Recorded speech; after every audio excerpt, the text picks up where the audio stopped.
नमस्कार। चलिए आज एक बहुत ही प्यारी सी दिल को छू जाने वाली कहानी सुनते हैं। ये कहानी है सच्चे प्रेम और निस्वार्थ भक्ति की।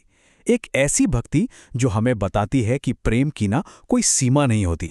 देखिए, ये सिर्फ एक कहानी नहीं है, बल्कि एक मौका है, एक सच्चे भक्त के दिल में झांकने का। और जब बात सच्चे भक्त की होती है, तो पवन पुत्र हनुमान का नाम सबसे पहले आता है ना? जिनके अपने प्रभु श्री राम के लिए भक्ति का कोई मुकाबला ही नहीं था। तो चलिए जरा कल्पना कीजिए, एक बहुत ही शांत, बहुत ही पवित्र सुबह है। हवा में एक मीठी सी भक्ति की खुशबू है और माता सीता एक पूजा में, एक अनुष्ठान में पूरी तरह से मग्न हैं। उसी दिव्य सुबह माता सीता बहुत ही प्रेम से अपनी मांग में सिंदूर लगा रही हैं। उनके चेहरे पर एक अद्भुत शांति है और उनके हर एक काम में बस प्यार और समर्पण झलक रहा है। और वहीं पास में बैठे हैं हनुमान जी, अपनी प्यारी माता को बहुत ध्यान से देख रहे हैं। उनकी आंखों में ना एक बच्चे जैसी मासूमियत है और मन में एक गहरी जिज्ञासा। तो उन्होंने अपनी मीठी सी आवाज में बड़ी ही मासूमियत से पूछ ही लिया, सीता मैया, आप ये सिंदूर क्यों लगाती हैं? असल में वो अपने प्रभु श्री राम से जुड़ी हर छोटी से छोटी बात को भी अपने दिल में बसा लेना चाहते थे। अब माता सीता ने जो जवाब दिया ना, वो हनुमान जी के लिए एक बहुत बड़ी बात साबित होने वाला था। एक ऐसा जवाब जो उनके भक्त मन को एक नई सोच, एक नई दिशा देने वाला था। माता सीता ने मुस्कुराते हुए बड़े ही प्यार से समझाया, इससे तुम्हारे स्वामी मेरे प्रभु श्री राम की आयु लंबी होती है। मतलब ये सिंदूर सिर्फ एक रंग नहीं था, ये तो उनके अटूट प्रेम और उनकी प्रार्थना का एक प्रतीक था। बस ये सुनना था और हनुमान जी की आंखों में एक अलग ही चमक आ गई। उनके भोले से मन ने ना एक बहुत ही सीधा सा हिसाब लगा लिया।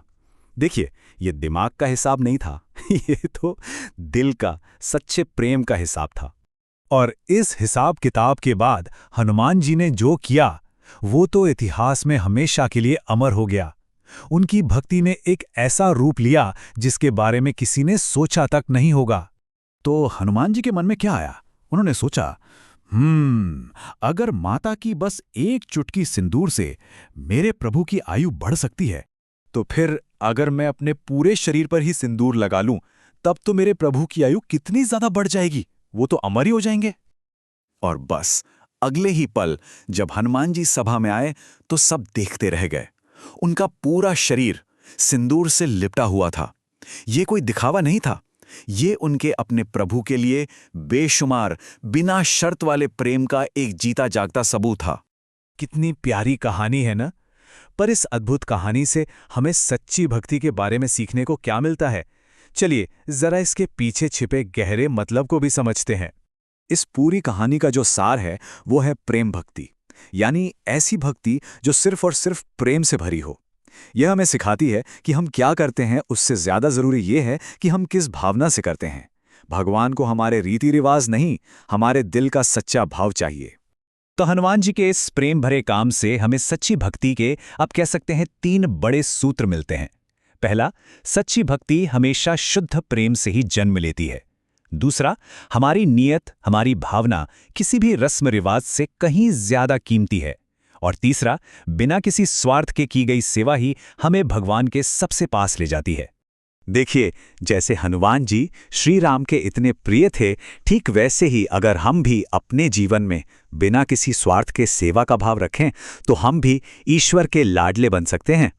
तो आज इस कहानी के बाद क्यों ना हम सब एक पल रुककर ये सोचें कि हम अपने अपने जीवन में इस निस्वार्थ प्रेम को कैसे दिखा सकते हैं।